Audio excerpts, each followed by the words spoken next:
Hello everyone and welcome to today's video. Today's video is going to be about how to log in to the Munich University of Applied Sciences as a student. For that, the first thing that you'll have to do is open up Google Chrome or a browser of your choice, and then in the search bar, let's type in Munich University Account Activation.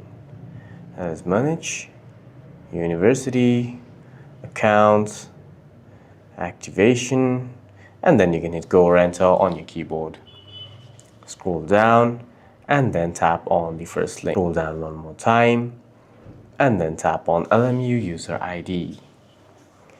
Scroll down again, tap on LMU user account. Here you must tap on activate new LMU user account and then enter the details that you need to, and then hit the button to activate your account.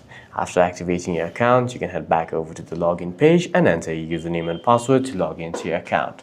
For any further questions, please feel free to leave a comment down below.